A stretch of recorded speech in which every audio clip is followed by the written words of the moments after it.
The poor woman helped a lost girl in the mall and ended up meeting her billionaire father. Elena let out a sigh of relief as she passed through the automatic doors of the mall. The air conditioning wrapped around her like a hug, pushing away the suffocating July heat that seemed to cling to her skin.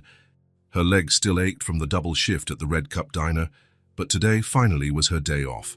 A whole day just for me, she murmured to herself, adjusting the faux leather bag on her shoulder. Her blonde hair was tied back in a simple ponytail, and she wore a light blue t-shirt, jeans, and comfortable sneakers. No red and white uniform, no forced smiles, no, "Can I take your order?" The mall was busy for a Tuesday. Families strolled from store to store, teenagers formed loud groups near the food court, and executives in suits walked hurriedly, talking on their cell phones. Elena smiled.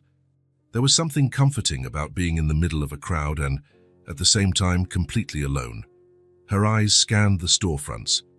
A new bookstore had opened on the second floor, and Elena planned to spend part of her week's tips on a few novels, maybe a coffee afterward. Small luxuries she rarely allowed herself. It was as she was going up the escalator that she heard it. At first, it was just another noise among many. The ambient music, conversations, the mechanical hum of the stairs. But there was something in that sound that made Elena pause mid-step. A child's cry.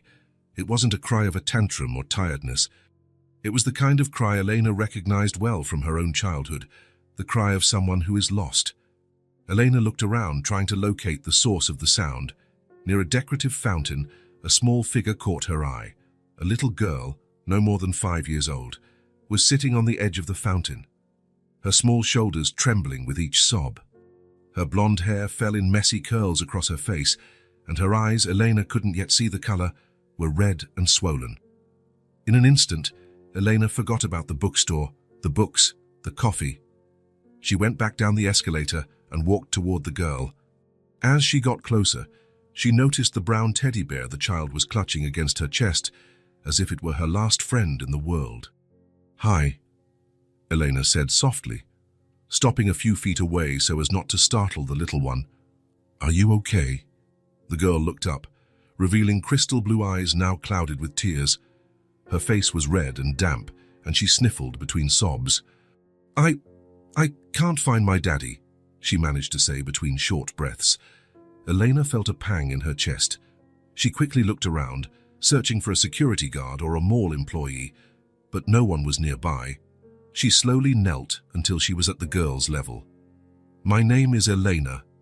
"What's yours?" The girl hesitated for a moment, as if trying to remember if she was supposed to talk to strangers. "Sophie," she finally answered in a low voice, "and this is Mr. Cuddles." She slightly lifted the teddy bear. "It's a pleasure to meet you, Sophie, and a pleasure to meet you, Mr. Cuddles." Eleanor smiled, tilting her head in a nod to the bear. This brought a small smile to Sophie's face, which quickly vanished, replaced by more tears. "We were looking at toys, and then my daddy was on the phone and—" Sophie couldn't finish, a new wave of crying taking over. "It's okay. We're going to find your daddy." Eleanor sat next to her on the edge of the fountain. "Are you thirsty?" "I have a small bottle of water in my bag." Sophie nodded. Eleanor took a small water bottle from her bag and offered it. The girl took a few sips, her sobs gradually subsiding. "Better?" "Yes," Sophie replied, handing the bottle back. "Thank you." "You're welcome. Now, Sophie, do you know your daddy's name? Or where you were before you got lost?" "My daddy is Spencer," she pronounced the name carefully. "We were at the toy store on the second floor, the one with the big train at the entrance." "Oh, I know which one," Elena nodded. "And your daddy was on the phone, is that right?" "Yes. He's always on the phone."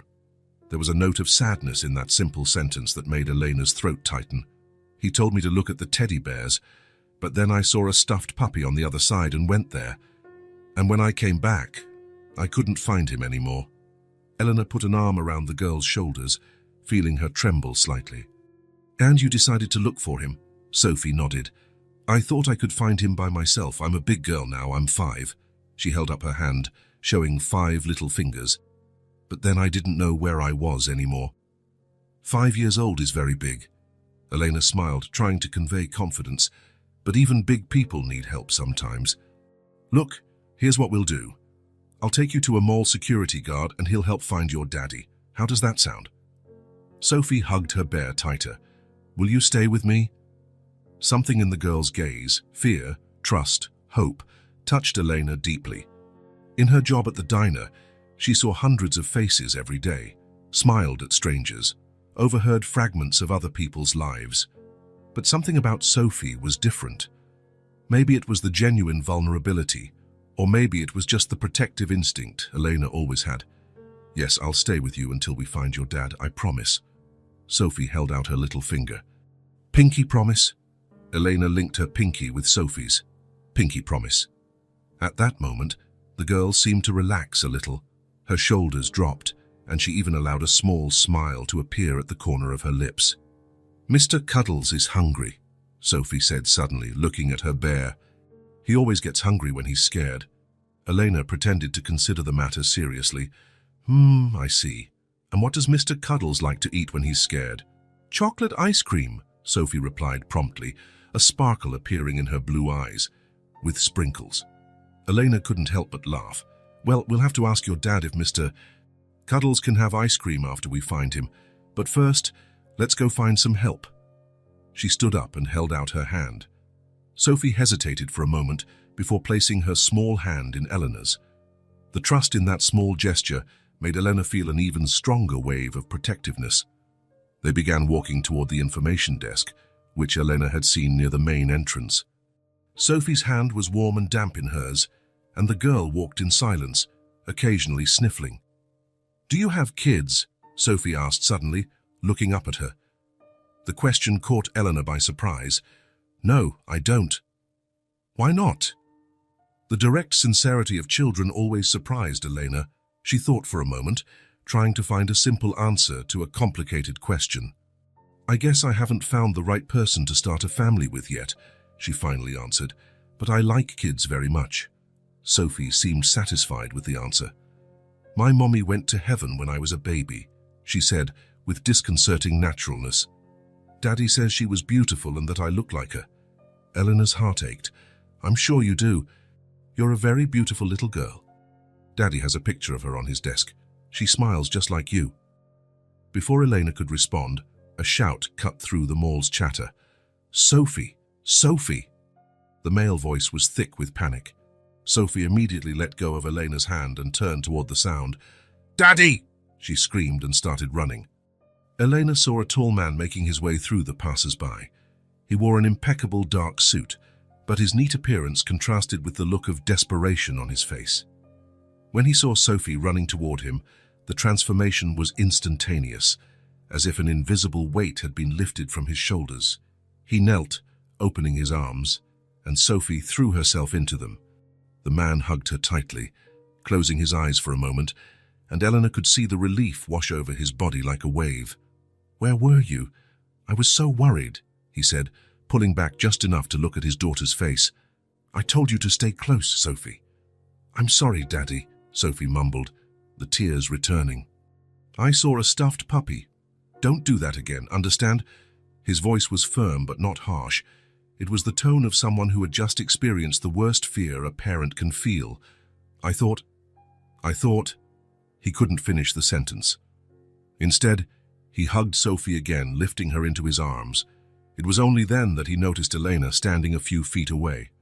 Their eyes met, and Elena felt something strange pass through her. He had intense eyes, the same crystal blue as Sophie's, framed by expression lines that suggested both smiles and worries. His hair was dark blonde, with a few grey strands at his temples, combed back with gel. He was handsome, Elena had to admit, but there was something more in his gaze, a mixture of vulnerability and strength she rarely saw. She took care of me, Daddy, Sophie said, pointing to Elena. She gave me water and promised to help me find you. The man walked toward Elena, still carrying Sophie. Up close, she could see how tired he looked, as if he hadn't slept well in a long time. Thank you for taking care of her, he said, his voice filled with relief and gratitude. What's your name? Elena Reyes, she replied. suddenly feeling self-conscious about her casual appearance. "Your daughter is lovely. We were heading to the information desk when you found her." Spencer nodded, running his free hand through his hair in a gesture that seemed automatic. "I was on a call and—" He stopped, as if realizing he was about to make an excuse. "Anyway, thank you so much for looking after her." "It was nothing," Elena smiled. "Mr. Cuddles was a big help." Sophie held up the bear. "He's still hungry, Daddy." Spencer looked confusedly at his daughter and then at Eleanor, who shrugged with a smile. "Apparently, Mr. Cuddles gets hungry when he's scared, and the cure is chocolate ice cream with sprinkles." Spencer laughed, a short, genuine sound that completely transformed his tense face. For a moment, he looked years younger. "Is that so?" he asked, looking at Sophie, who nodded with all the seriousness in the world. "Well, I think after today we all deserve some ice cream." He looked back at Elena, and she noticed something shift in his eyes, a hesitation, followed by a decision. Would you like to join us?" he asked. "As a thank you for taking care of Sophie." The offer caught Eleanor off guard. She rarely received invitations like this, especially from men like Spencer, who clearly belonged to a different world than hers, a world of expensive suits and important meetings. "That's very kind, but you don't have to," she replied, feeling strangely shy. "I just did what anyone would do." "Please," Sophie intervened, her blue eyes pleading. "Mr. Cuddles likes you." Eleanor hesitated. Her plan for the day included books and solitude, not ice cream with strangers, no matter how charming they were. Besides, something in Spencer's gaze made her uncomfortable, not in a bad way, but in a way she wasn't prepared to deal with on a regular day off. "Maybe some other time," she said finally. "I have a few things to do today." A shadow of disappointment crossed Spencer's face, but he nodded, understanding. "Of course. I understand." An awkward silence fell over them, until Spencer cleared his throat. How can I find you? To thank you properly." Eleanor hesitated again. There was something about this man, maybe the way he hugged his daughter, or the sincerity in his eyes that made her want to trust him. But years of working in a diner had taught her to be cautious with strangers, especially those who seemed to have much more than she did. "I work at the Red Cup Diner," she finally replied, "on the corner of 5th and Madison." Sophie perked up. "The red restaurant with the big pies in the window?" Elena smiled. "That's the one. Can we go there, Daddy?" "Can we?" Spencer looked at his daughter and then at Elena, a small smile appearing at the corner of his mouth. "I think so," he said, "if Miss Elena doesn't mind." "I don't mind," Elena replied, surprising herself with her own sincerity. "Wednesday's pies are the best, especially the apple pie." "Apple pie on Wednesdays," Spencer repeated, as if making a mental note. "Jem will remember that." He extended his hand, and Eleanor shook it briefly. His palm was warm and firm, with subtle calluses that didn't match the executive image his suit suggested. "Thank you so much again," he said. "Really?" "You're welcome," Elena replied. "Take care, Sophie," she added, lightly stroking the girl's hair. "And take care of Mr. Cuddles, too." "I will," Sophie promised solemnly. "Bye, Elena." As Spencer walked away, carrying Sophie, Elena watched them for a moment. The girl waved over her father's shoulder, and Elena waved back, feeling a strange mix of emotions she couldn't name. Then, adjusting the bag on her shoulder, she turned and continued on her way to the bookstore. Her day off awaited her, just as she had planned. But somehow it now felt different, as if something had been added to the air she breathed, an unforeseen possibility, an unplanned path. As she went up the escalator, Elena found herself thinking about Wednesdays and apple pies, about crystal blue eyes and pinky promises. And for the first time in a long time, she wondered if maybe, just maybe, her world could expand a little more.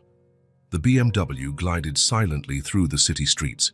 Spencer kept his eyes fixed on the road, his hands gripping the steering wheel with unnecessary force. The car's interior was immaculate, beige leather, polished wood, state-of-the-art technology. The only sign of a child was the colorful cup holder in the back seat, where Sophie swung her legs, hugging Mr. Cuddles. The silence was heavy between them. Spencer adjusted the rearview mirror to see his daughter. She was looking out the window, her blue eyes reflecting the city lights. Her blonde hair was messy, and there were still tear streaks on her cheeks. "Are you okay, Princess?" he asked, his voice sounding strange after so much silence. Sophie nodded. "I am." Spencer cleared his throat. "Sophie, what happened today can't happen again. You made me very worried." "I'm sorry, Daddy," she murmured, looking down at the bear in her lap. "It's not just about being sorry," he continued, keeping his voice calm. "It's dangerous. You can't just wander off by yourself. But you were busy. You're always busy." The words hit Spencer like a punch to the gut. Simple, direct, devastating in their childlike honesty. He started, then stopped. What could he say? That he was closing a $50 million deal? That 3 months of negotiations depended on that phone call? None of that mattered to a 5-year-old girl who just wanted her father's attention. "I'm sorry," he said at last, surprising himself. Sophie looked up, clearly surprised. "It's okay, Daddy. Elena was nice to me." Her name, Elena. Spencer felt something strange hearing it from his daughter's lips. "She seems nice," he agreed. "It was very kind of her to take care of you. She has a pretty smile," Sophie continued, perking up, "and she talked to Mr. Cuddles like he was real." Spencer smiled slightly. "Did she?" "Yes, and she gave me water when I was crying and held my hand, and made a pinky promise to stay with me until she found you." Each word was like a new weight on Spencer's conscience. While he was on the phone, ignoring the world around him, a stranger had offered his daughter what he couldn't. Total presence, complete attention. "I want to make a drawing for her," Sophie said suddenly. "Can I?" "A drawing?" "Yes. To thank her for taking care of me and Mr. Cuddles." Spencer nodded. "I think that's a great idea, Princess." "And can we take it to her at the Red Restaurant?" The question caught Spencer by surprise. His schedule was packed for the rest of the week. Meetings, conferences, international calls. As always. "Please, Daddy," Sophie insisted, sensing his hesitation. "Please, please, pretty please." Spencer sighed. "I'll try to find some time, okay? I can't promise." "You always say that," Sophie mumbled, the disappointment clear in her voice. She turned back to the window, hugging her bear tighter. The rest of the drive home was silent. When they arrived at the mansion on the outskirts of the city, the nanny, Mrs. Miller, was already waiting at the door. Her elderly face was tense with worry. "Thank God you're okay," she exclaimed. "I was so worried when Mr. Davis called." "I was the one who got lost," Sophie corrected, hopping out of the car. "Daddy was talking on the phone." Spencer exchanged an embarrassed look with Mrs. Miller, who quickly extended a hand to Sophie. "Come on, dear. Let's get you a bath and then have dinner. I made your favorite macaroni." "Can I draw first?" Sophie asked, looking at her father. "After your bath," Spencer replied, stroking his daughter's hair. "I'll be in the office. I have to finish a few things." The sparkle in Sophie's eyes dimmed, but she nodded. "Okay. I'll make the prettiest drawing in the whole world." As Mrs. Miller led Sophie inside, Spencer remained at the entrance, looking at the large house.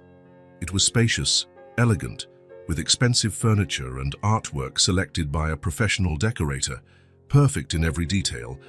And yet, since Rebecca had died 3 years ago, it had never felt like a real home again. Spencer went inside and straight to his office. He closed the door, loosened his tie, and collapsed into his chair. His laptop blinked with dozens of unread emails. His phone buzzed with messages. The world didn't stop, didn't wait, didn't forgive delays. But for the first time in a long time, Spencer didn't care. Instead of opening his laptop, he swiveled his chair and looked at the photo on the shelf. Rebecca was smiling, holding a 2-year-old Sophie in her arms, both blonde, both with light-colored eyes, both radiant with life. "I'm doing everything wrong," he murmured to the picture. "I'm losing her, Becca. I'm losing our little girl." There was no answer, of course, just the ticking of the clock and the hum of the air conditioning. Spencer ran his hands over his face. Today had been a warning, an alarm. While he was on the phone, Sophie could have been taken, hurt. It was sheer luck that she had found someone like Elena. kind, caring, decent. A soft knock on the door interrupted his thoughts. "Come in," he said, turning his chair back to the desk. Sophie opened the door, already in her pajamas, her hair damp from her bath. In her hands, she held a sheet of paper. "I'm done, Daddy," she announced. "Want to see?" Spencer smiled. "Of course I do, Princess. Come here." Sophie approached, proudly holding out the paper. It was a drawing made with colored markers, in the typical style of a 5-year-old. There were 3 stick figures, a smaller one in the middle, wearing a purple dress, and 2 larger ones on either side, holding hands with the smaller figure. One of the larger figures, clearly a woman by the long yellow hair, wore a blue shirt. The other, a man, wore what looked like a black suit. Above them, a big yellow sun was smiling, and next to the smaller figure was a brown blob that Spencer assumed was Mr. Cuddles. "It's beautiful, Sophie," he said sincerely, feeling a lump in his throat. "Who are these people?" "This is me," she pointed to the smaller figure. "But this is you," she pointed to the man in the suit. "And this is Elena," she pointed to the woman with yellow hair. Spencer looked at the drawing for a long moment, the 3 figures holding hands, smiling under the sun. A family, the kind of drawing children make when they feel safe, loved, happy. "We look happy," he commented quietly. "Yes," Sophie confirmed with simplicity. "Elena made me feel happy when I was sad." Spencer swallowed hard. "Are you sad often, Sophie?" The question came out before he could think. Sophie looked at him, her blue eyes full of a wisdom beyond her years. "Sometimes," she admitted, "when you're not here. Or when you are, but you're looking at your phone." Spencer felt as if something broke inside him. He pulled Sophie onto his lap and hugged her tightly, smelling the baby shampoo in her hair. "I'm so sorry, Princess," he whispered. "Daddy's going to try to do better, I promise." Sophie hugged him back. "It's okay, Daddy. I love you anyway." Those simple words almost made Spencer cry. How could he deserve so much unconditional love? "I love you too, more than anything," he said. "And tomorrow, we're going to take your drawing to Elena. I promise." Sophie pulled away, her eyes shining with excitement. "Really? Really? I'm going to cancel my lunch meeting." "Yay!" Sophie shouted, throwing her arms around her father's neck. "Elena is going to love it. She'll put it on her fridge, just like Mrs. Miller does with my drawings." Spencer laughed. "Maybe, if she has room on her fridge." "She does, I'm sure," Sophie stated. "And Mr. Cuddles is going too." After putting Sophie to bed, Spencer returned to his office and called his secretary. "I need you to cancel my lunch meeting tomorrow," he said, "and find out the exact address of the Red Cup Diner on the corner of 5th and Madison." "Mr. Davis? Are you talking about the lunch with the Japanese investors?" "That's the one. Reschedule for the next day." "But sir, they'll only be in town for—" "Marianne," Spencer interrupted her. "It's about my daughter. Please, just do as I ask." "Of course, Mr. Davis. I'll arrange everything immediately." Spencer hung up and looked at Sophie's drawing. The 3 stick figures smiled at him, holding hands under the yellow sun. Such a simple image, and yet so powerful. He carefully folded the drawing and put it in his briefcase. Tomorrow, they would go to the Red Cup Diner, and, for the first time in a long time, Spencer was looking forward to something that had nothing to do with business. The Red Cup Diner was exactly as the name suggested. A classic American diner with red vinyl booths, a white Formica countertop, and 50s-style decor. A large neon sign in the shape of a coffee cup blinked in the window, and the smell of fresh coffee and newly baked pies filled the air. When Spencer entered, holding Sophie's hand, he felt out of place. His Italian suit seemed absurdly formal among the casually dressed customers. A few curious glances turned his way, but they quickly looked away.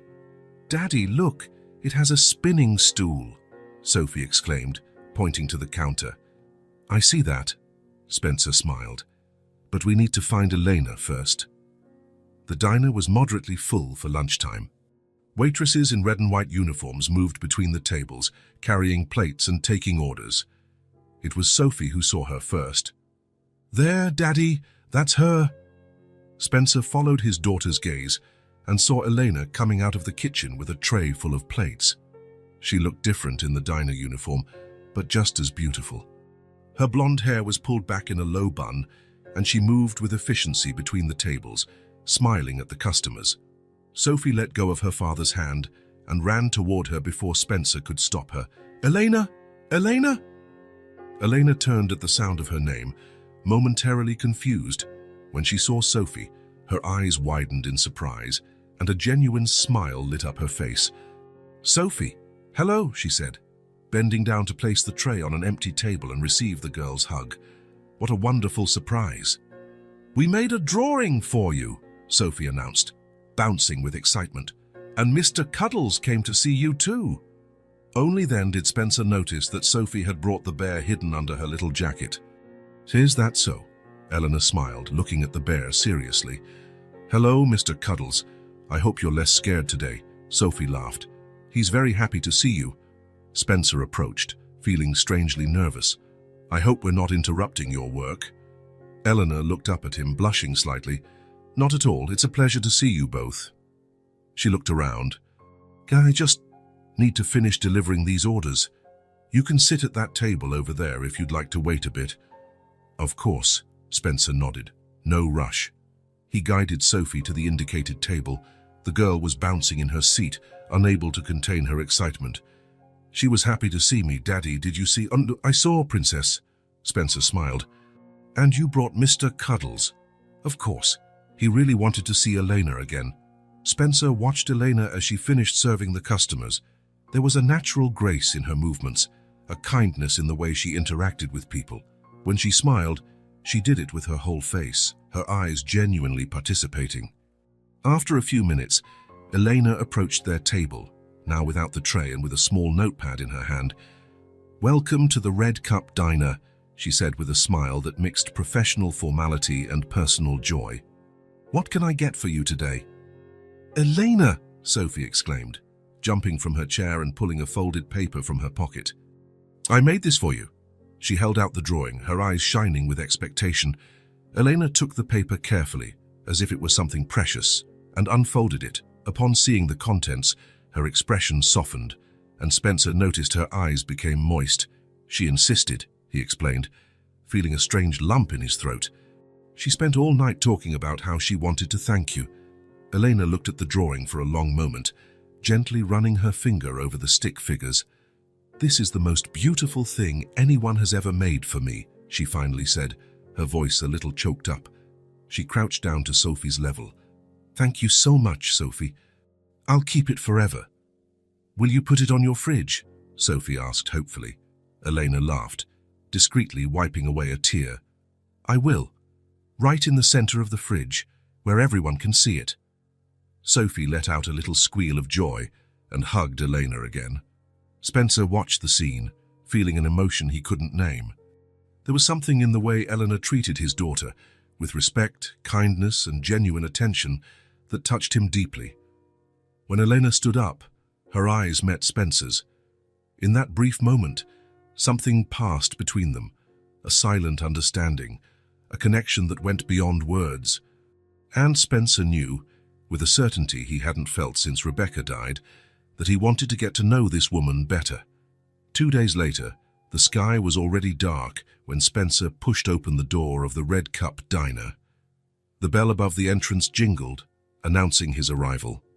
The diner was emptier than last time, a few lone customers reading newspapers, an elderly couple sharing a slice of pie, 3 teenagers sharing a portion of fries in the corner. This time, Spencer was alone.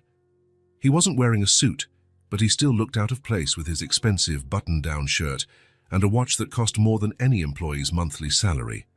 His face showed the fatigue of a long workday, with faint dark circles under his blue eyes. He looked around, searching for Elena. She was behind the counter, her back to the entrance, arranging clean glasses on the shelves. Her blonde hair was in the same low bun, and she was humming softly, unaware of his presence. Spencer hesitated before approaching.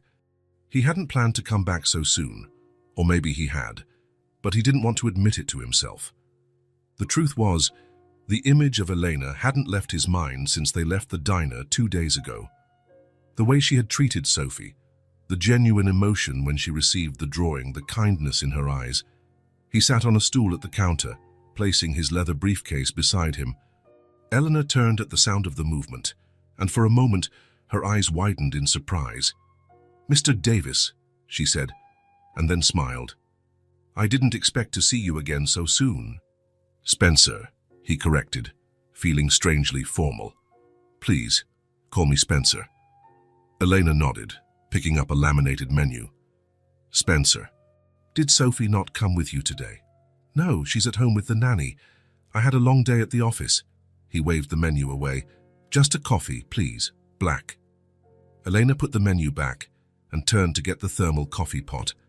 As she poured the steaming drink into a white mug with the diner's red logo, she asked, "How is Sophie?" "Good," Spencer replied, taking the cup. "She won't stop talking about you.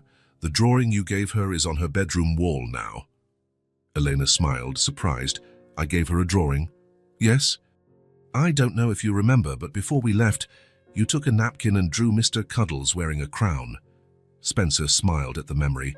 "She said he's King Cuddles now." Elena laughed, a soft and genuine sound. "I had forgotten about that. Sophie is a special child." "Yes, she is," Spencer agreed, taking a sip of the coffee. It was surprisingly good, strong and fresh. Nothing like the expensive but tasteless coffee his secretary brought in paper cups all day. "Look, actually, I came for another reason." He placed the cup on the counter and opened his briefcase, taking out a white envelope. "I wanted to give you this as a thank you for taking care of Sophie at the mall." Eleanor looked at the envelope, immediately understanding what it was. Her smile faded, replaced by an expression Spencer couldn't quite interpret. Surprise, maybe even a little disappointment. "That's not necessary," she said, not taking the envelope. Really? Please," Spencer insisted, pushing the envelope toward her. "It's just a token of my appreciation." Elena gently crossed her arms.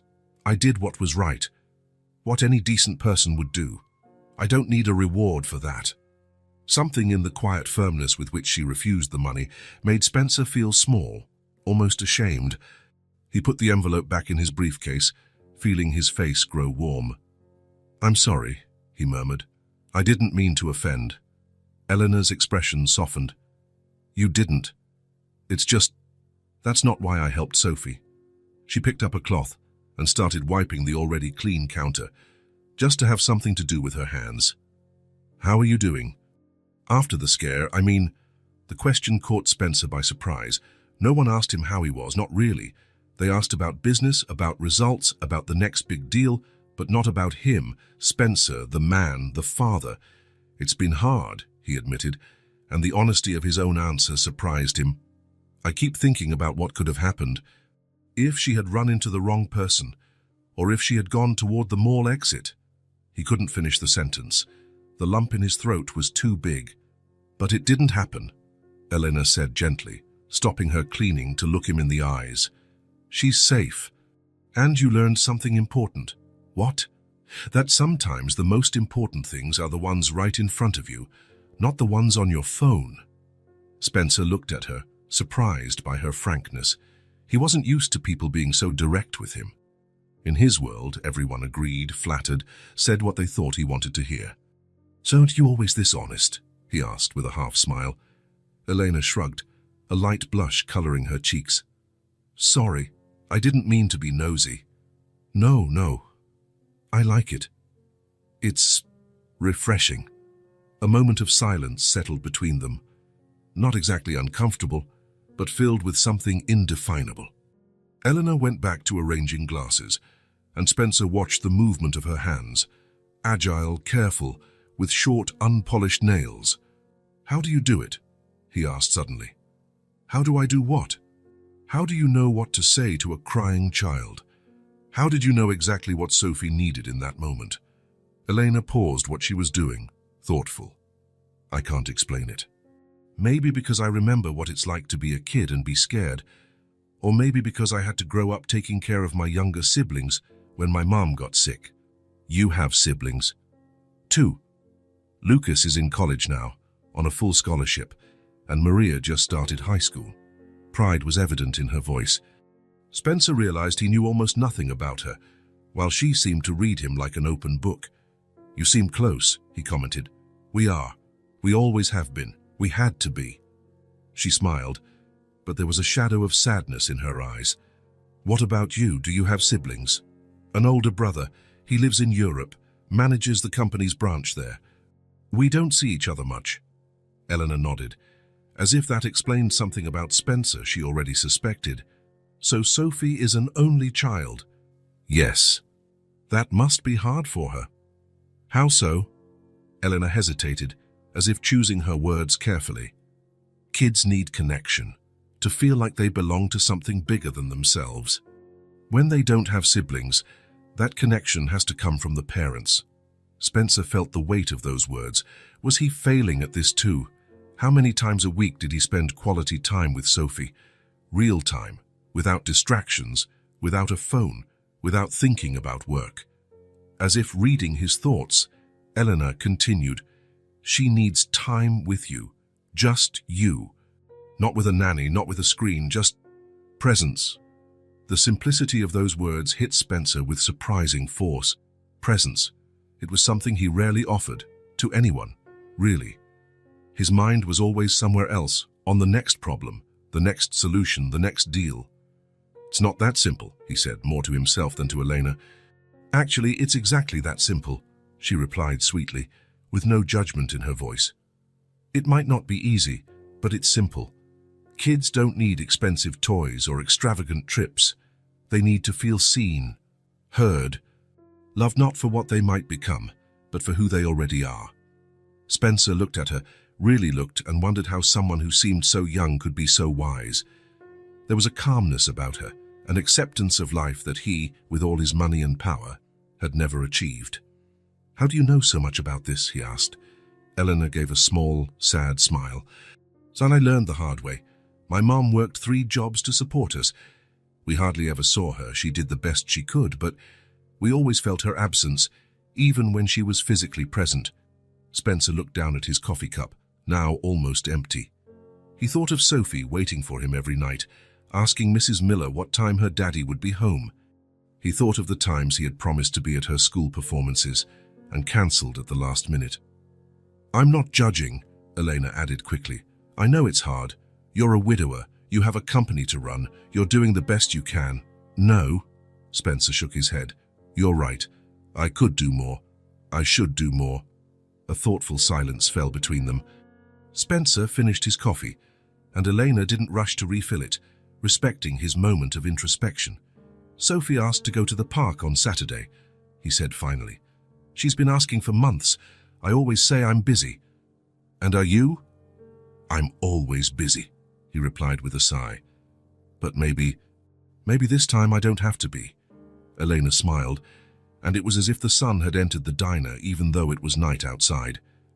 "I'm sure she would love that." Spencer nodded, feeling something shift inside him. A new determination, a clarity he hadn't felt in years. "Thank you," he said, leaving a generous tip under the empty cup. "For the coffee. And for the advice." "It was my pleasure," she replied. "And Spencer." "Yes? Don't be so hard on yourself. You're trying. That's more than many people do."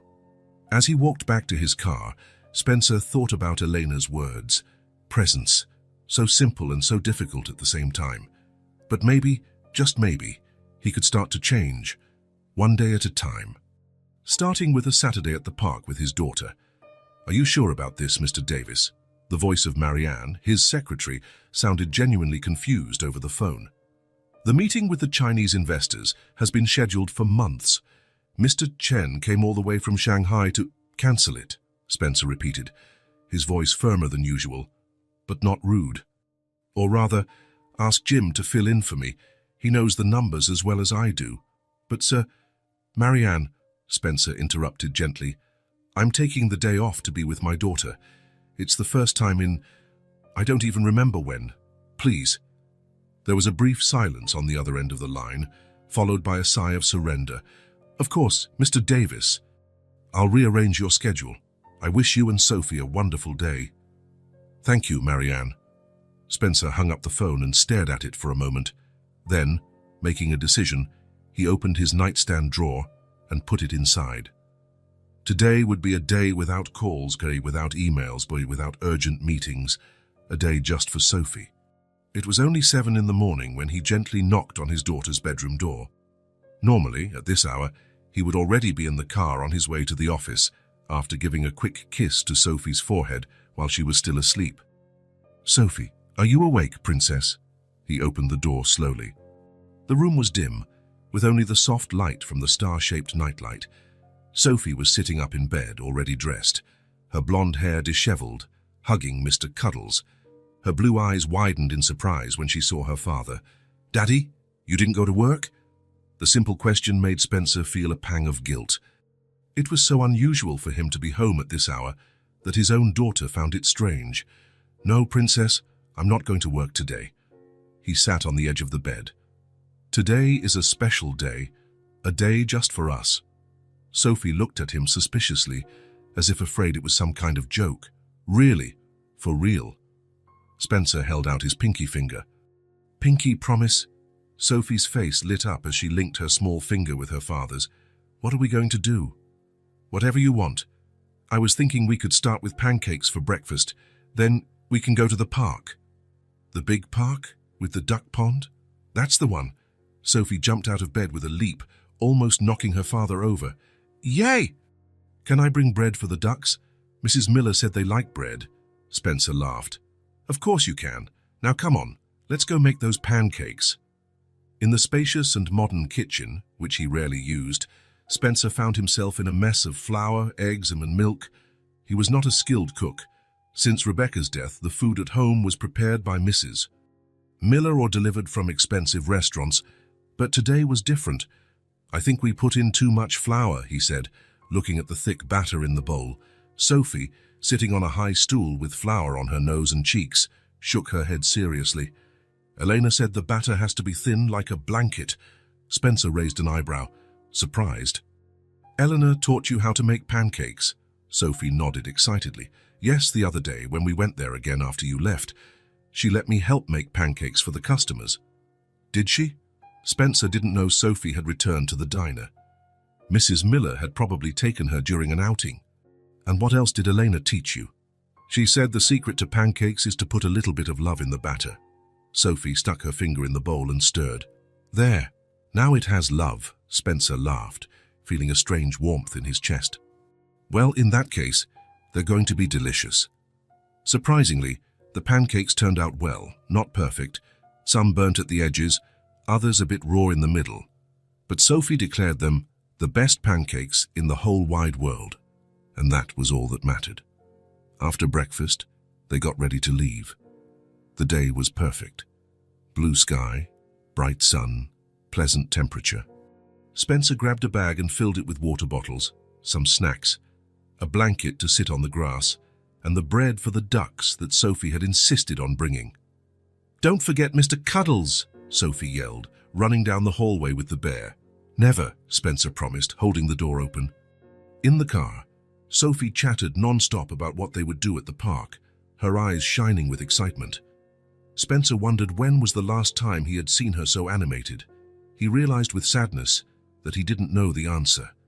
Arriving at the park, Sophie barely waited for the car to stop before trying to unbuckle her seatbelt. "Easy, princess," Spencer laughed, turning off the engine. "The park isn't going anywhere." They walked hand in hand along the stone path, Sophie skipping and stopping every few steps to look at a flower, a butterfly, a squirrel scampering through the trees. Spencer forced himself to slow down, not to rush her, to simply enjoy the moment.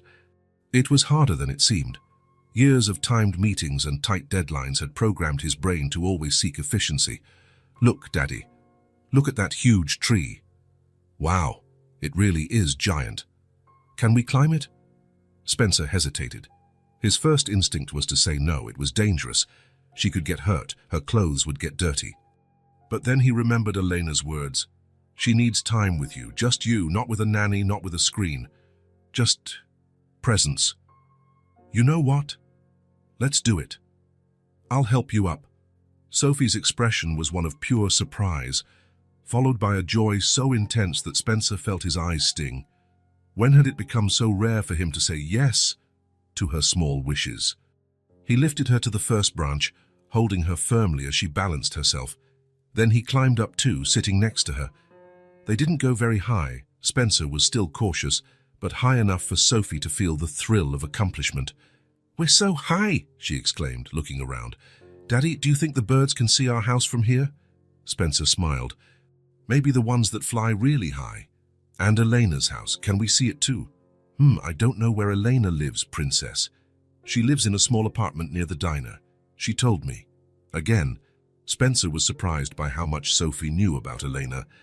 It seemed they had developed a closer relationship than he had imagined. "What else did Elena tell you?" he asked, genuinely curious. Sophie thought for a moment, swinging her little legs in the air. "She taught me a cool game." "Want to see?" "Sure. Close your eyes and tell me 5 things you can hear."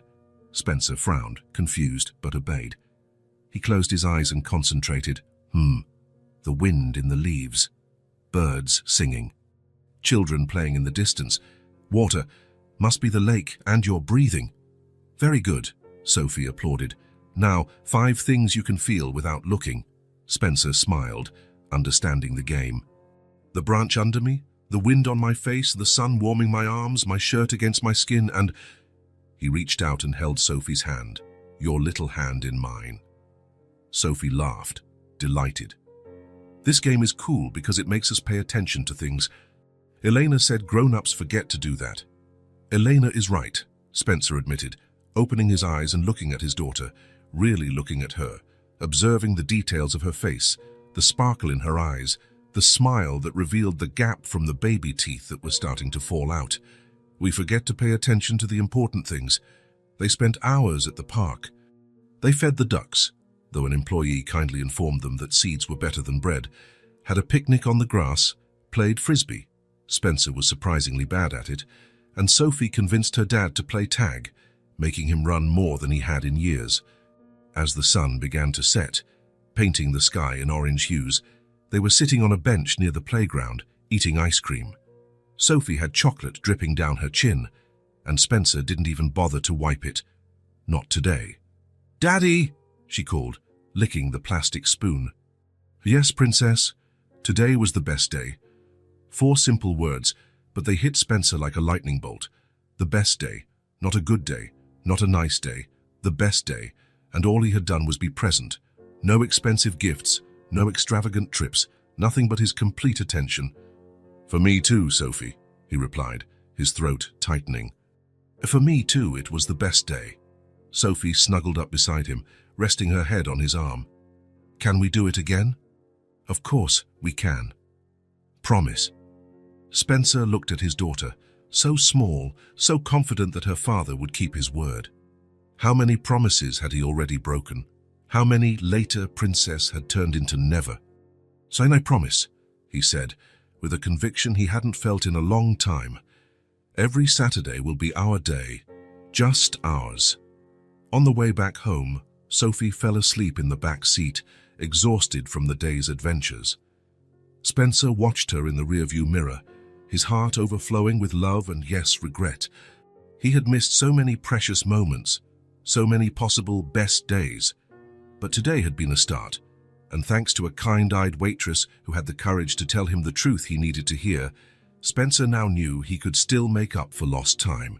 One day at a time, one laugh at a time, one present moment at a time. After the day at the park with Sophie, something changed in Spencer. The genuine connection with his daughter had awakened a side of him that had been dormant since Rebecca's death.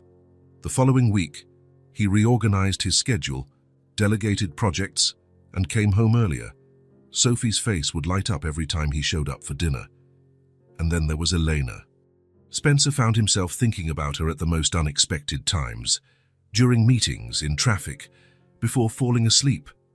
There was something about her, an authenticity, an unpretentious kindness, that drew him in a way he hadn't felt in years. That's why on a Tuesday night, after putting Sophie to bed, he drove to the Red Cup diner. Elena's shift was almost over. The diner was nearly empty at that hour, just a couple in the corner and a lone man reading a newspaper. Elena was cleaning the counter when he walked in. She looked up, and Spencer saw surprise in her eyes. 2 visits in 1 week, she commented with a small smile. Should I be worried about Sophie's tab at the end of the month? Spencer laughed, sitting on a high stool at the counter. Actually, I came to thank you. Thank me. For the advice. About Sophie. I spent the whole day with her on Saturday. Eleanor smiled, her eyes softening. And how was it? Incredible. Spencer couldn't help the smile that spread across his face. She said it was the best day. That's wonderful. Elena seemed genuinely happy for him. We played that game you taught her. The one about closing your eyes and noticing the sounds, the sensations. Oh yes, it's a form of mindfulness. I learned it from my therapist. She blushed slightly. Sorry, I shouldn't have mentioned that. Why? There's nothing wrong with going to therapy. Some people think it's a sign of weakness. Some people are wrong. Spencer watched her for a moment. Can I buy you a coffee after your shift? Elena hesitated. My shift ends in 20 minutes. I'll wait. 20 minutes later, they were sitting in a small, cozy coffee shop 2 blocks from the diner. Eleanor had changed out of her uniform into jeans and a simple blouse, her blonde hair now down. So, she said, wrapping her hands around her tea mug, how is Sophie? Good. She won't stop talking about you. I think she has a new hero. Elena smiled, but there was a hint of sadness in her eyes. She's a special kid. Yes, she is. Spencer hesitated before asking, and you, how are you? The question seemed to catch her by surprise. Me, I'm fine. As always. Does as always mean fine? Elena stared at him for a moment, as if deciding how honest she could be.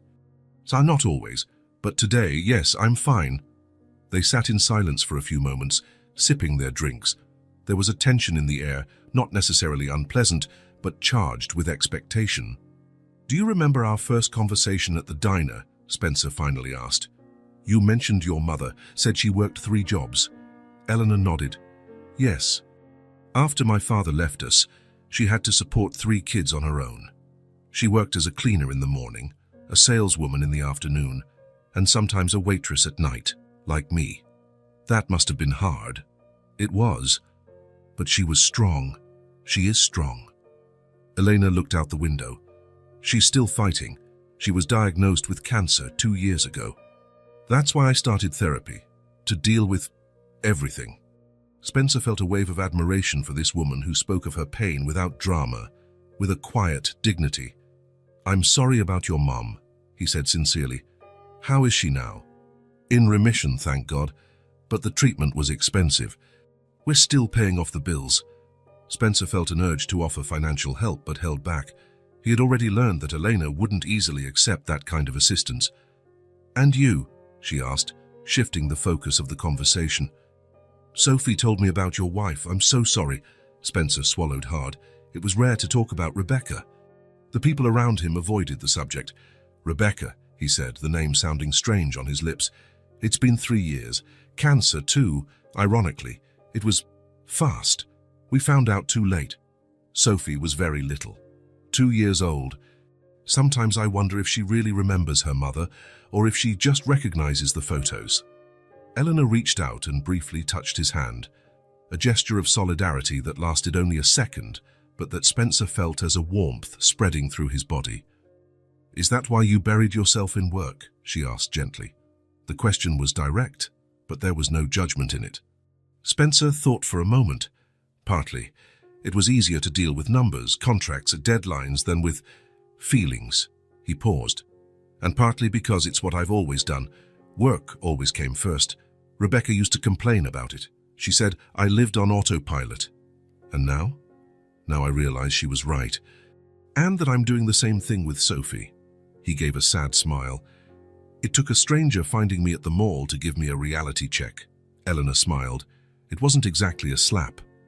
A gentle push, then, they laughed, and something in the air between them shifted. It became lighter, warmer. They continued talking for over an hour, sharing stories, discovering little things about each other. When they finally left the coffee shop, the night was cold. Spencer offered her his jacket, which Eleanor politely refused. Can I give you a ride? He asked. No need. I only live a few blocks from here. Then can I walk you? It's getting late. Elena hesitated but eventually agreed. They walked side by side through the quiet streets. This is it, she finally said, stopping in front of an old but well-maintained building. Apartment 3B. Thanks for walking me, Elena said. It was nice. It really was, Spencer agreed, feeling an almost irresistible urge to touch her. But there was something in her posture, a slight reservation that stopped him. Can we do this again sometime? Elena looked at him for a long moment. Maybe, she finally replied. Good night, Spencer. Good night, Elena. The next day, Elena was serving breakfast when her colleague, Darlene, approached. Who was the handsome guy in the suit who waited for you last night? She asked in a low voice. Elena felt her face flush. A customer. A customer who waits for you until the end of your shift. Right. Darlene raised her eyebrows suggestively. I saw you leaving together. We just went for coffee. Coffee with the father of that little girl, right? The billionaire from Davis Enterprises. Elena froze. How do you know who he is?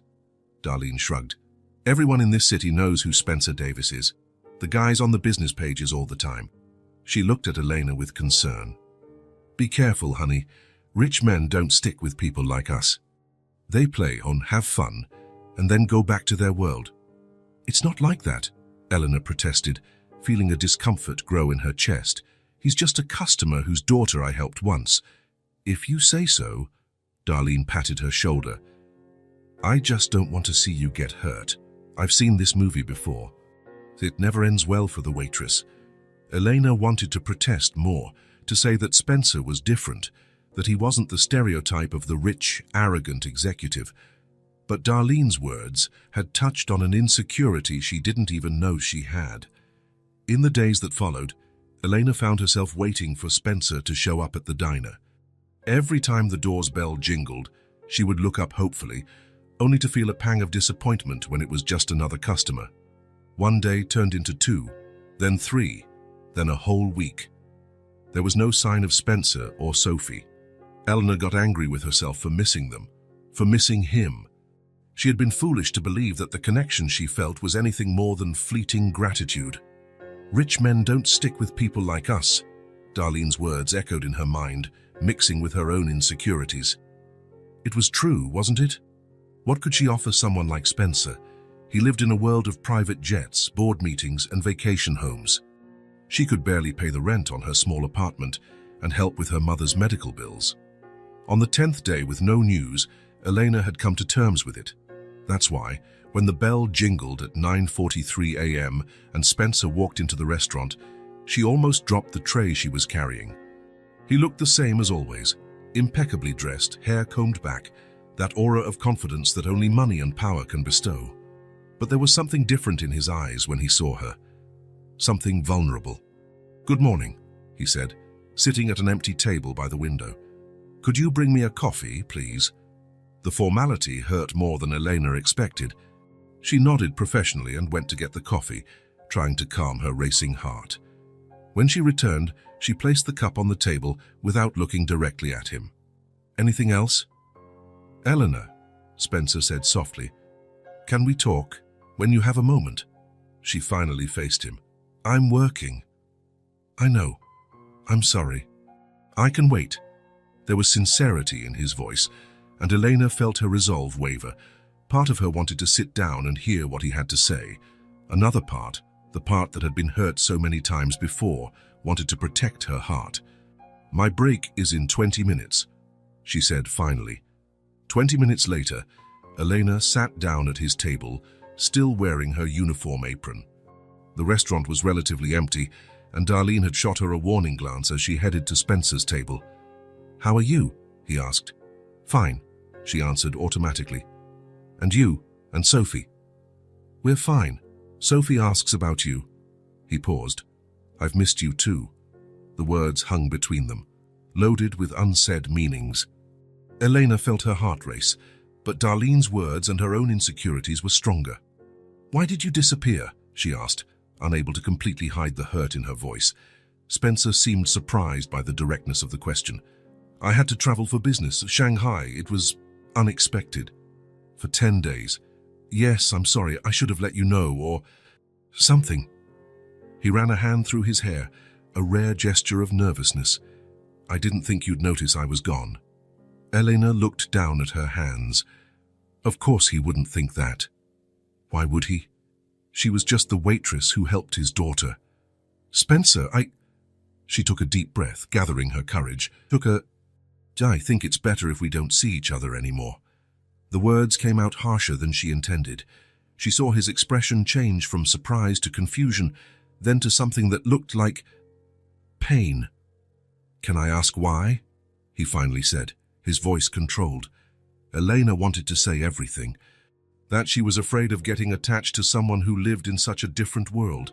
That she couldn't bear to be just a pastime for him. That Darlene's words had touched her deepest insecurities. But instead, she just said, "We're from different worlds, Aunt Spencer. It has no future." Spencer was silent for a long moment, as if processing her words. Elena couldn't look at him, afraid of what she would see in his eyes. "I see," he said at last, his voice low. "I respect your decision." He left a few bills on the table, much more than the coffee cost, and stood up. For an instant, it seemed like he was going to say something else, but then he simply nodded and turned to leave. Elena watched him cross the diner and exit through the door, the bell jingling with his departure. She felt a lump in her throat and a tightness in her chest that she couldn't explain. "It's for the best," she muttered to herself, but the words sounded hollow even to her own ears. Spencer got into his car and sat for a long time, looking at the diner through the windshield. He didn't fully understand what had happened, what had changed, but he felt like he had just lost something precious before he had even truly found it. With a heavy sigh, he started the engine and drove away from the Red Cup diner, not knowing if he would ever return. 3 days had passed since Elena told Spencer they shouldn't see each other anymore. 3 days of pretending everything was fine, of smiling at customers at the diner, of ignoring Darlene's concerned looks. 3 days of trying not to think about the blue-eyed billionaire and his little blonde daughter who had entered her life so unexpectedly. Elena was placing freshly baked pies in the display case when the door's bell jingled. It was almost the end of her shift, the restaurant nearly empty except for an elderly couple in the corner and a man reading a newspaper at the counter. She turned, the welcoming words already on her lips, and there he was, Spencer, no suit this time, just jeans and a blue shirt that enhanced his eyes. He looked different, less of an executive, more human. "Hi," he said simply, standing at the entrance as if waiting for permission to approach. Elena felt her heart race. "Hi. Can I sit?" He pointed to an empty table near the window. Elena hesitated, but nodded. "Sure, we're about to close, but I know I won't be long." She watched him as he walked to the table.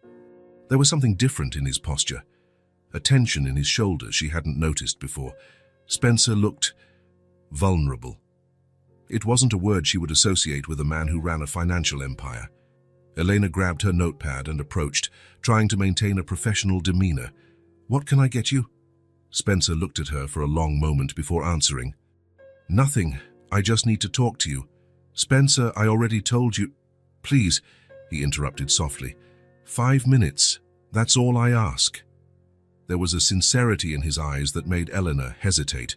She glanced at the clock on the wall, 20 minutes left until the end of her shift. "Let me finish setting up the display case. We can talk after." Spencer nodded.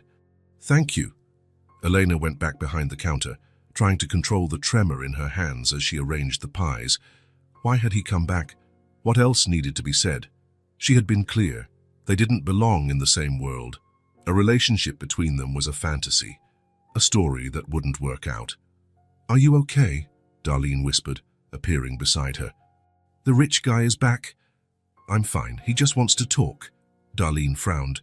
"Do you want me to stay until you're done?" Elena shook her head. "No need. I can handle this." "Be careful." Darlene squeezed her arm gently before walking away. When the last customer left and Darlene finished her shift, Elena finally approached Spencer's table.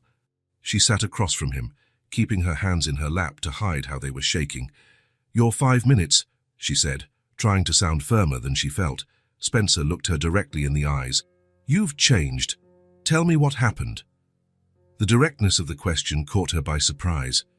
She had expected him to try to convince her, to talk about Sophie, anything but this direct confrontation. "I told you, we're from different worlds. It has no future," she repeated, the same word she had used days ago. "That's what you said. It's not the why." Spencer leaned forward. "A week ago, we were having coffee together, talking for hours. You told me about your mum. I told you about Rebecca. There was a connection there, Elena. We both felt it."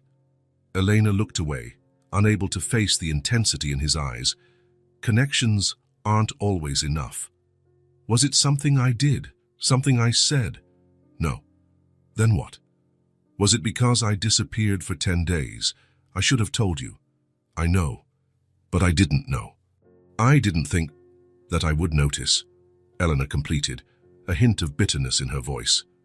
"Why would you, right? I'm just the waitress who helped your daughter once." Spencer looked genuinely confused. "You know that's not how I see you." "How do you see me then? What is this to you, Spencer? A hobby? A distraction? An interesting story to tell your executive friends? Hey, I met this nice waitress the other day." He recoiled as if he'd been slapped. "Where is this coming from?" Elena took a deep breath, trying to organize her thoughts. "You don't understand, Spencer. You live in a mansion. I share a tiny apartment with a roommate to make rent and help my mum. You fly to Shanghai for business meetings. I've never left the country. You have an assistant who organizes your life. I have double shifts when I need extra money. So what? So what? Do you really not see it? We don't belong in the same world. These differences are real." Spencer was silent for a moment, as if processing what she was saying. When he spoke again, his voice was soft but firm. "You made me see that family comes before everything. More than money, more than status." He paused, his blue eyes fixed on hers. "Sophie and I like you. She asks about you every day." Eleanor felt a lump form in her throat. Sophie. Little Sophie with her blonde curls and her teddy bear. The girl who had drawn the three of them together, holding hands under a smiling sun. "Spencer, don't use your daughter." "I'm not using anyone," he interrupted gently. "I'm telling you the truth. Sophie misses you. And so do I." Eleanor felt her eyes sting with unshed tears. How had things come to this? When had she allowed this man and his daughter so deep into her heart? "Someone told you something, didn't they?" Spencer asked suddenly. Elena looked at him, surprised. "Someone said something to you about me, about us," he continued. "Was that what changed?" She hesitated.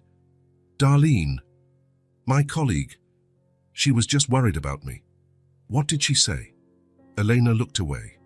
"So rich men don't stick with people like us," she quoted in a low voice. She said men like you have their fun and then go back to their own world. Spencer closed his eyes for a moment, as if that had physically hurt him. When he opened them again, there was a renewed determination in them. "Look at me, Elena," he asked softly. When she met his gaze, he continued, "I have never been as honest with anyone as I have been with you. I have never felt so myself with anyone since Rebecca. You have no idea how much you've changed my life in such a short time." "Spencer." "No. Let me finish." He reached his hand across the table, not touching hers, but leaving it there, like an invitation. "I know our lives are different. I know I come from a world of privilege that you never had, but since Rebecca died, all this money, all these things, they mean nothing. They're just things. What matters, what really matters, is what you helped me rediscover. Connection, presence, family." Elena felt a tear escape and slide down her cheek. Spencer continued, his voice thick with restrained emotion. "You changed the way I see my own life, how I am as a father, how I am as a man. You did that not because you're a waitress or because you have money or don't. You did it because of who you are, because you have the courage to tell a stranger the truth, because you genuinely care about a little girl lost in the mall, Because you see what's important. He finally extended his hand completely, touching hers gently. I'm not here for a hobby or a distraction. I'm here because, somehow, in a few weeks, you've become important to me. To us. Elena looked at their hands together. There was so much at stake, so many risks. And yet, have dinner with us tomorrow night, Spencer said. At my house. Nothing formal, just me, you and Sophie. No pressure, no expectations, just to see where this goes. Elena hesitated. All her insecurities were still there, whispering in her ear. But there was something stronger now, something that felt like hope. I don't know, Spencer. Just one dinner, he repeated softly. If after that you still think we have no future, I will respect it, I promise. Eleanor looked at him, at the sincerity in his eyes, at the vulnerability he no longer tried to hide. This wasn't the powerful executive, the untouchable billionaire.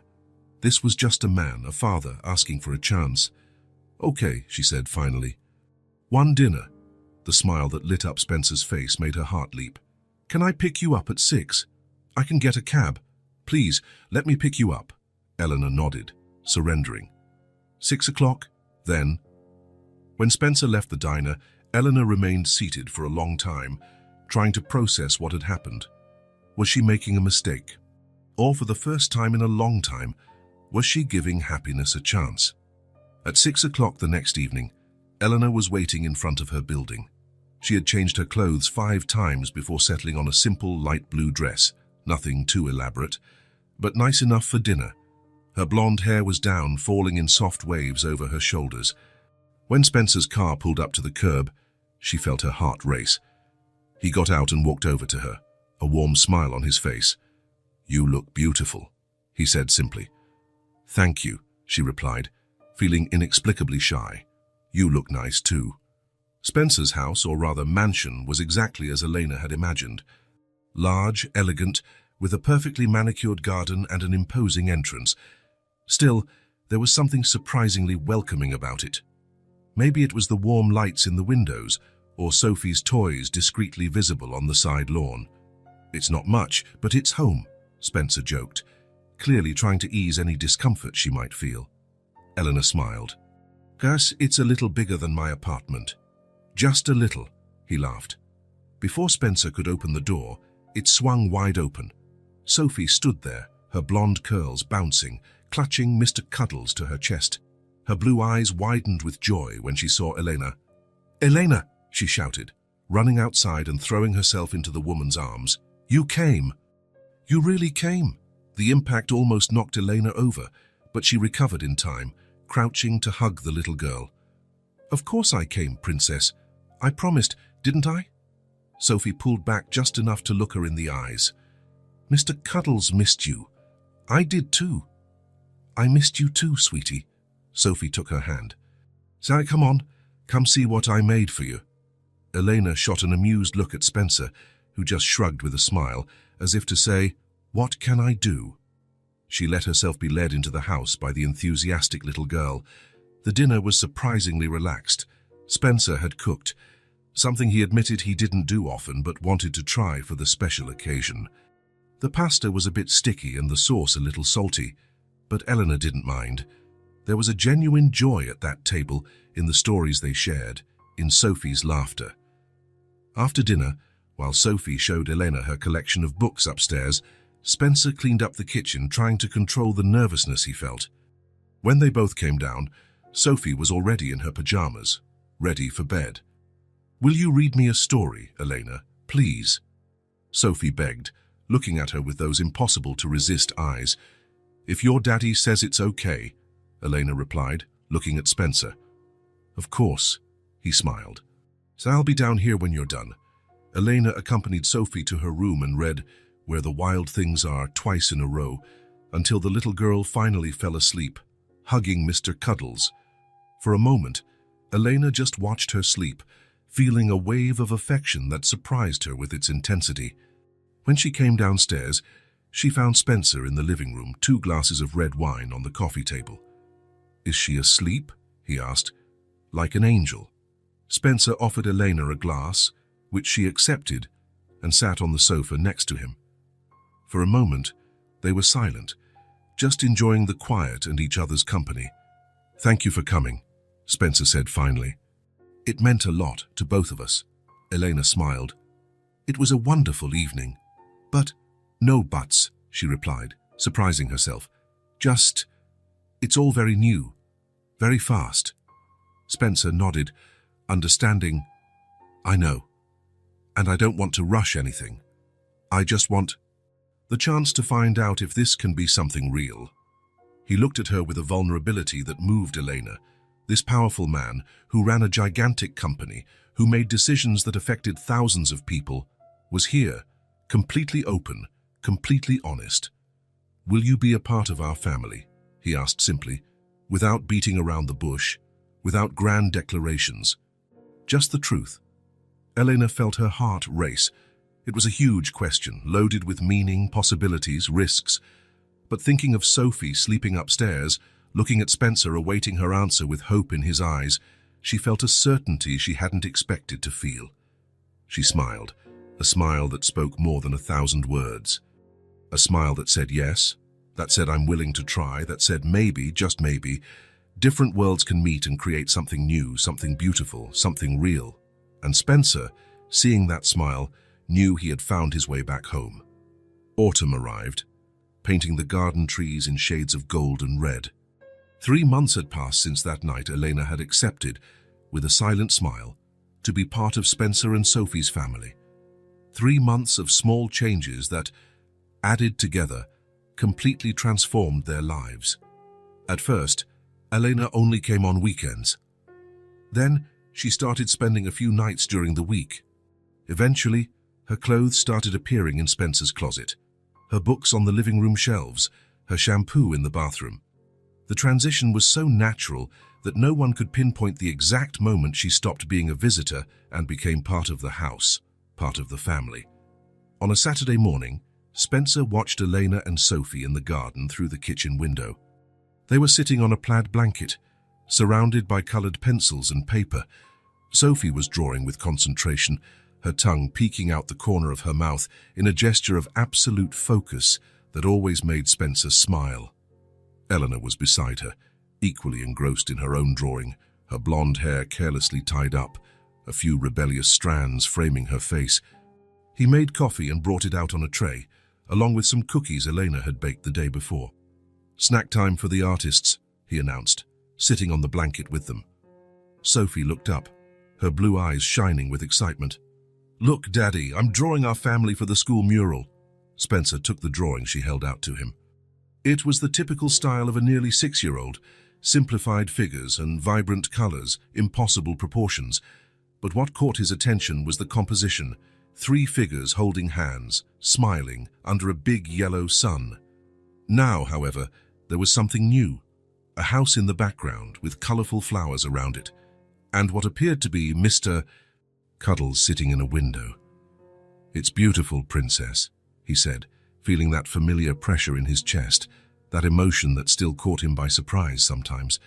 "Eleanor's is prettier," Sophie declared with conviction. "She knows how to draw for real." Eleanor laughed, shaking her head. "Yours is much more creative than mine, Sophie." Spencer peeked at Elena's drawing. A realistic portrait of Sophie hugging Mr. Cuddles, perfectly capturing the girl's dreamy expression. "You have a talent," he commented, genuinely impressed. "You never mentioned you could draw like this." Elena shrugged, a faint blush coloring her cheeks. "It was just a hobby in school. I never really had time to develop it." "Well, you have time now," Spencer said, handing her a cup of coffee. "We could set up a small studio for you in the spare room next to the library." "Spencer, you don't have to." "I know I don't have to. I want to." He smiled, kissing her softly. Besides, Sophie clearly inherited her mother's artistic talent. It'll be good to have someone who really knows how to guide her. The mention of Rebecca no longer brought that sharp pain from before. Now, it was a calm acknowledgement, a memory that could be honored without dominating the present. Sophie nibbled on a cookie thoughtfully. "Can Elena teach me how to draw faces? I want to make a portrait of Grandma for her birthday." The grandma in question was Elena's mother, now in full remission from cancer. For the past few weeks, she had been visiting them on Sundays for lunch, another new ritual that had naturally integrated into the family's routine. "Of course I can, sweetie," Elena replied, tucking a strand of Sophie's hair behind her ear. "We can start after our snack." Spencer watched the interaction between the two, marveling as always at the ease of the bond they had formed. There was no tension, no forced attempts from Elena to win Sophie over, nor any resistance from the girl in accepting the new presence in her life. It was as if a space had been vacant just waiting to be filled, and Elena fit into it perfectly. His own professional life had changed drastically. Jim, his vice president, had taken on more responsibilities, allowing Spencer to delegate many of the tasks that once kept him at the office late. He still worked hard, that was in his DNA. But now he left promptly at 5, had dinner with his family every night, and kept weekends sacred, with rare exceptions. The company didn't collapse, as a part of him had secretly feared. In fact, it seemed to be running better than ever. Happier employees, clearer decisions, more productive meetings. As if the balance he found in his personal life had overflowed into his professional life. That night, after Sophie had gone to sleep, Spencer and Elena sat on the back porch, watching the stars with glasses of wine in their hands. A habit they had developed, this moment of shared quiet to end the day. "I got a call from Mrs. Miller today," Elena commented, referring to Sophie's former nanny, who was now enjoying her retirement in Florida. "How is she?" "Good. It seems her great niece is getting married. She wanted to know if we could go to the ceremony next month." Spencer noted that we could. So natural now, this thinking in terms of family, of a unit. "Of course we can. Sophie will love to see her, and we can take the opportunity to spend a few days at the beach afterward." Elena nodded, leaning her head on his shoulder. "It will be good for Sophie. She was very fond of Mrs. Miller. And Mrs. Miller of her. I remember how emotional she got when she met you the day she came to say goodbye. She told me later that she could finally retire in peace, knowing Sophie would be in good hands." Eleanor smiled, though Spencer couldn't see her face. "I still find myself thinking how everything changed so fast. 4 months ago, I was serving coffee and complaining about my sore feet after double shifts." "Regrets?" Spencer asked, though he already knew the answer. "Not for a second," she turned to look him in the eye. "But sometimes it feels like a dream, like I'm going to wake up back in that tiny apartment, rushing not to be late for the diner." Spencer pulled her closer. "It's not a dream, it's real. We are real." "I know," she smiled. "By the way, I spoke with the management at the Red Cup today. They accepted my proposal to revamp the Kids' menu and create the Kids' Corner we discussed." Spencer smiled, proud. It had been Eleanor's idea to use some of the money they now had to improve the diner where she had worked for so long, creating opportunities for the employees and a better environment for families with children. "That's wonderful. When does the renovation start?" "Next month. Darlene is so excited she can't stop talking about it." Eleanor laughed. "Ironically, she thinks you did it all to impress me." Spencer raised his eyebrows. "The same Darlene who warned you about the dangers of rich men." "The very one. Now she thinks you're Prince Charming who saved the commoner waitress." They laughed together, comfortable with the irony of the situation. "Little does she know, you're the one who saved us," Spencer said, suddenly serious. "Sophie and me, we were existing, not living. You brought laughter back into this house."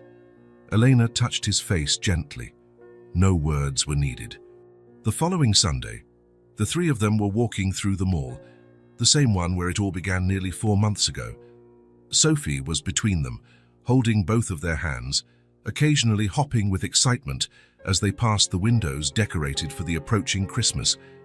"Can we see the little fish?" Sophie asked, pointing to the large decorative aquarium in the center of the mall. "Of course," Elena replied, letting herself be guided by the girl, while Sophie watched, fascinated, as the colorful fish swam in formation. Spencer and Elena stood a few steps back, arms linked, smiling at the child's boundless energy. "Just look at that blue one, Elena. It looks like Cinderella's dress." "It's true, sweetie, very beautiful." Sophie turned to them, her eyes shining with joy. For a moment, she just watched them, as if she were noticing something important.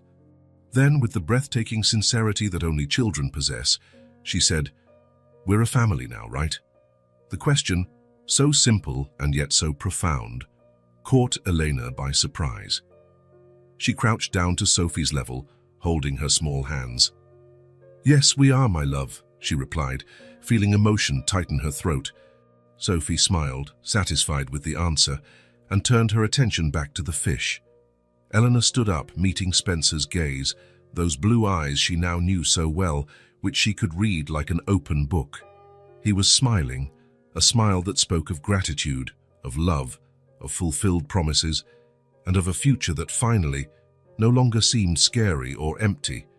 They had found each other in the middle of the road, and now neither of them had to walk alone anymore. If this story touched your heart, subscribe to the channel and turn on notifications so you don't miss the next ones. Leave a like because it helps this story get recommended to more people. See you in the next story.